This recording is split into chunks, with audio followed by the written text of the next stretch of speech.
चलो जुओ दाखला नंबर 2 आपने आप्युं छे dy bye dx plus 3y बरोबर e−2x અને આપણે સરખાવીએ dy by dx plus p of xy બરોબર q of x તો તમને ખ્યાલ આવશે કે અહીં આપણને શું મળશે તો p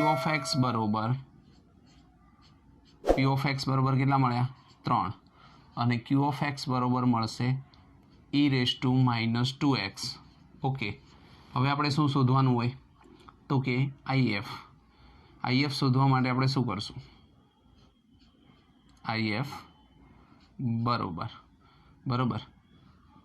e સંકલન of p of x dx બરોબર સંકલન ઓફ p of x તો 3 છે ઇન્ટુ 1 dx એટલે આપણો જવાબ આવશે e−3x ઓકે તો if બરોબર e−3x આવ્યું હવે આપણે ફરી એને એક રીત પ્રમાણે ગણીએ તો શું આવશે y ઇન્ટુ if બરોબર સંકલન of q of x into if dx okay હવે આની અંદર કિંમત મૂકો y બરોબર if y ઇન્ટુ if એટલે કેટલા e−3x બરોબર q of x એટલે કેટલા તો q of x બરોબર e−2x into e−3x into dx okay અહીંયા 3 છે અહીંયા 2 છે તો બાદ થઈ જશે તો શું આવશે y બરોબર y ઇન્ટુ e−3x બરોબર e−x ઇન્ટુ dx થઈ ગયું હવે આનું આપણે સંકલન કરીએ તો આપણી પાસે આવશે y ઇન્ટુ e−3x બરોબર e−x પ્લસ c ઓકે હવે આને જો આપણે લખીએ તો આપણને સીધો જવાબ મળશે y બરોબર e−3x નીચે જશે તો એક ઉડી જાય તો e−2x પ્લસ c e−3x આ જે મળ્યો આપણને એ આપણો વ્યાપક ઉકેલ થશે બરાબર આ રીતે આપણે ગણી શકીએ હવે આગળ જોઈએ ત્રીજો દાખલો એમાં આપણને આપ્યું છે dy by dx plus y by x બરોબર x² અને ફરીવાર આપણે સરખાવીએ dy by dx plus p of xy બરોબર q of x સાથે સરખાવતા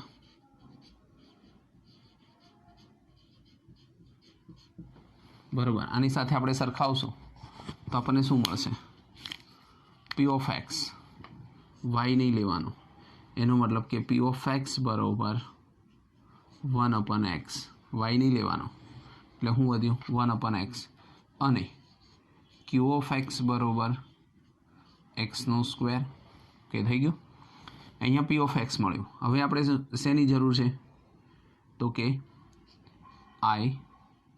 if બરોબર e સંકલન of p of x dx કિંમત મૂકો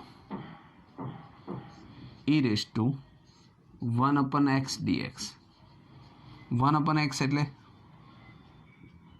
e log x અહીંયા આપણે શું કહી શકીએ e જ્યારે પણ આવું આવે તો યાદ રાખો e log e બરોબર શું થશે 1 આની જગ્યાએ તમે 1 લખી શકો એનો મતલબ કે આપણો ઉકેલ આવ્યો x બરોબર જે બાકીનો ભાગ હતો આટલો ભાગ શું થઈ ગયો 1 થઈ ગયું એનો મતલબ કે if બરોબર આપણી પાસે આવ્યું if બરોબર x મળ્યો હવે આની ગણતરી આપણે લખીએ તો આપણે શું લખી શકીએ આપણી પાસે હતો વાય ઇન્ટુ IF બરોબર સંકલન of Q of x into IF dx. Q of x બરોબર IF ઇન્ટુ DF. હવે કિંમતનું કહો y ઇન્ટુ એક્સ, અહીંયા y છે, IF એટલે x આવ્યો બરોબર સંકલન ઓફ Q of x, એક્સનું સ્ક્વેર હતો, IF એટલે x આવ્યો ઇન્ટુ dx. એક્સનો સ્ક્વેર ઇન્ટુ એક્સ 1 કેટલા થશે, એક્સનો ક્યુબ dx. શું કહી શકો, એક્સની 4 ઘાત by 4 plus c y into x બરોબર. તો વાયને કરતા બનાવીએ, એક્સનો ક્યુબ બાય 4 પ્લસ સી એક્સની -1. આ જે ઉકેલ મળ્યો આપણને એને આપણે સમીકરણનો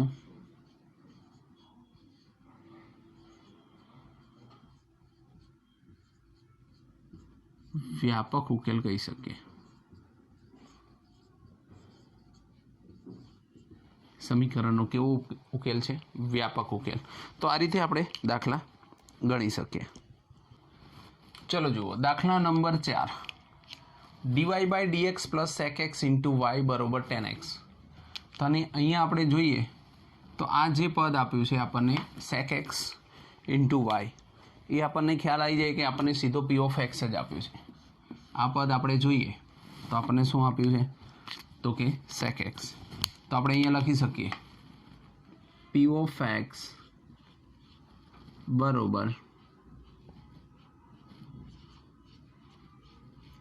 sec x બરોબર.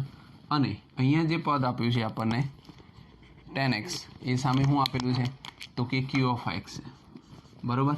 તો આને આપણે લખશું તો હું લખી શકશું q of x બરોબર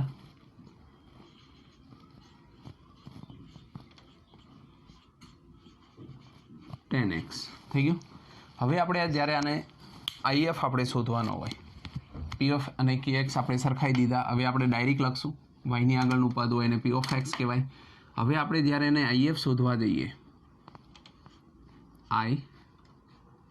IF બરોબર, જ્યારે IF શોધીએ તો આપણે શું આવે, પહેલાં e રેઝ ટુ સંકલન of p of x dx બરોબર ઇક્વલ ટુ, હવે p of x એટલે કેટલા, તો e રેઝ ટુ સંકલન ઓફ sec x dx, કેમ કે p of x એટલે sec x into dx.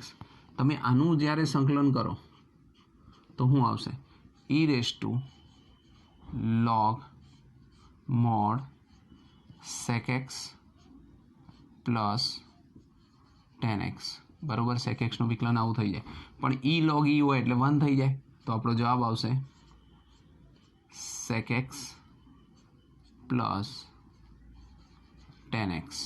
Okay, તો આ IF મળી ગયું આપણને. હવે IF ને આપણે ગોઠવીએ સમીકરણની અંદર તો શું આવશે, y ઇન્ટુ IF બરોબર. હવે આપણે જ્યારે ગોઠવીએ ત્યારે સંકલન ઓફ, અહીંયા શું આવશે, q of x into IF dx. ચલો સમીકરણ મૂકીએ, y into IF means sec x પ્લસ tan x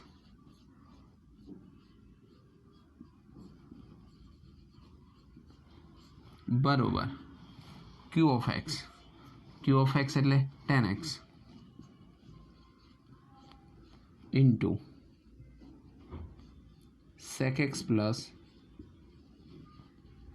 tan x dx. આને અંદર ગુણી દઈએ તો શું આવશે, જુઓ sec x into tan x, અંદર ગુણશો તો plus tan square x dx. હજી આનું સંકલન ના થાય તો એના ભાગ પાડી દઈએ તો શું આવશે? sec x into tan x, tan square એક્સના ભાગ પડે sec square x minus 1 into dx. બરાબર, બધાનું સંકલન કરી દઈએ તો આપણને આવું મળશે y into sec x plus tan x.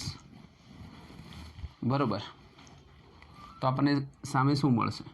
sec x into tan એક્સનું થઈ જાય sec x plus sec square એક્સનું થઈ જાય ટેન એક્સ અને માઇનસ 1નું થઈ જાય એક્સ અને પ્લસ સી. તો આ જે જવાબ મળી ગયો એ તમને શું મળી ગયો? વ્યાપક ઉકેલ. બરાબર, તો આ રીતે તમે દાખલાને ગણી શકો. આપેલ સમીકરણનો વ્યાપક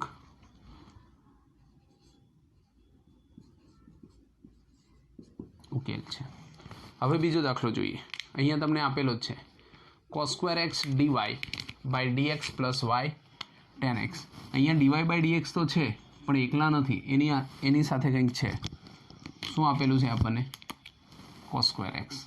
તો આ cos સ્ક્વેર એક્સ વડે અહીંયા અને આના વડે આને ભાગી નાખીએ આપણે તો શું થશે? જુઓ, cos સ્ક્વેર એક્સ વડે ભાગો બધા જ પદને, એટલે એનો મતલબ આવું થશે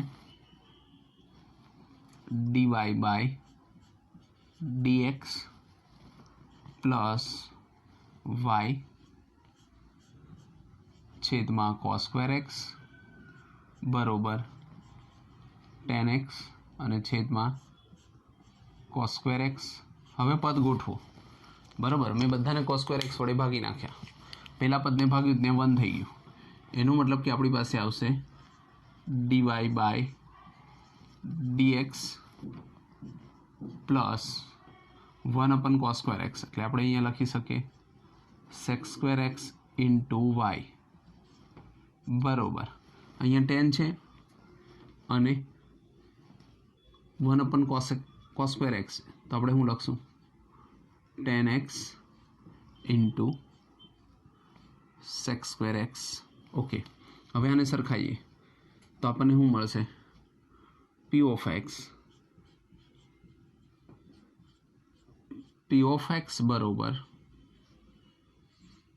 sec સ્ક્વેર એક્સ અને q ઓફ એક્સ બરોબર tan x into sec square x. Okay, હવે જોઈએ આગળ. IF શોધવા માટે આપણે એની કિંમત મૂકીએ તો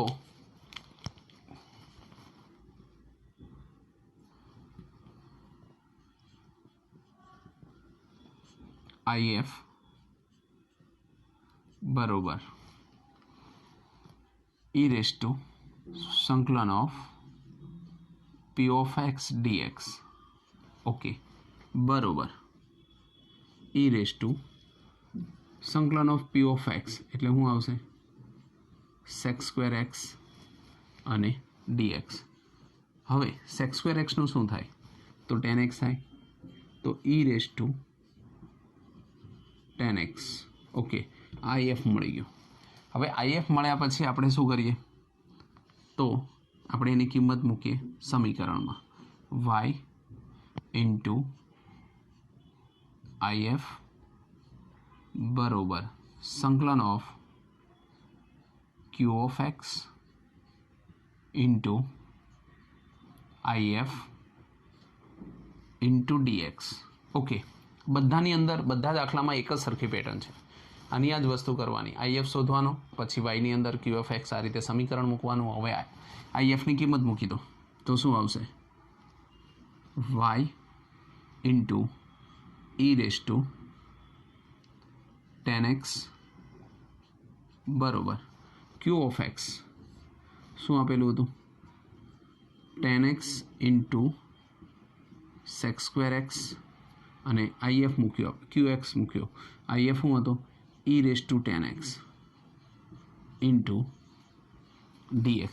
જો આટલા બધાનું સંકલન આપણે ના કરી શકીએ, પણ અહીંયા e⁻10x આપ્યું છે. જો એના બરોબર તમે t ધારી લો તો એનું વિકલન કરો તો sec² dx થઈ જાય. તો જોઈએ કેવું પદ આવે છે.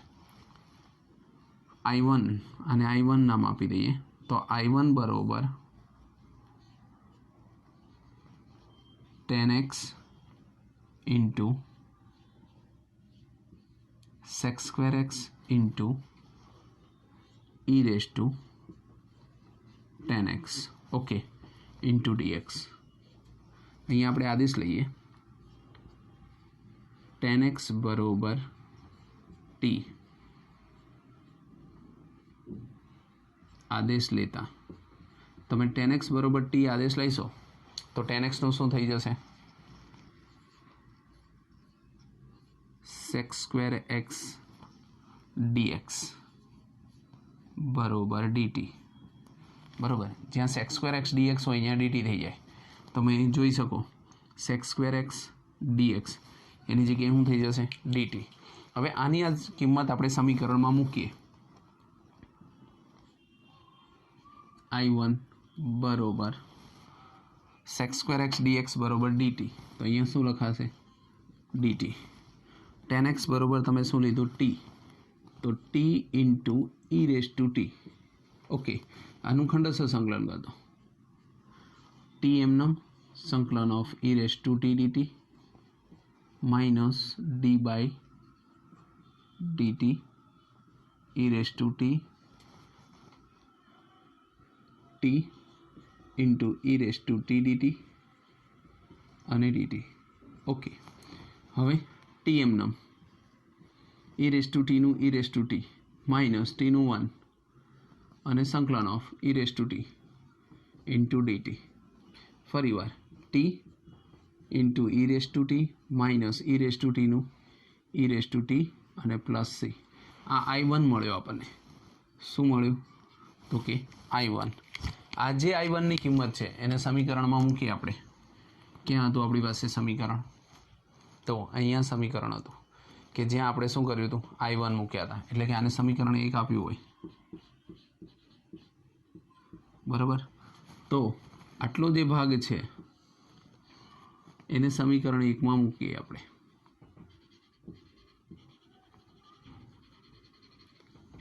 સમીકરણ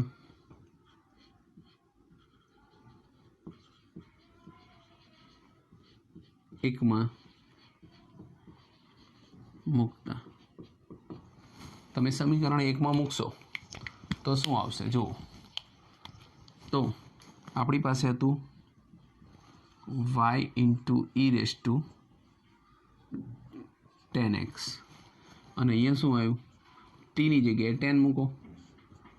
10 e⁻t કોમન નીકળી જાય એટલે કે e⁻10x t minus 1 10x minus 1 plus c. હવે e⁻tx વડે ભાગી નાખો તો y બરોબર 10x minus 1 plus c into e⁻10x. બરાબર, આવો આપણી પાસે જવાબ આવશે જે વિકલ સમીકરણનો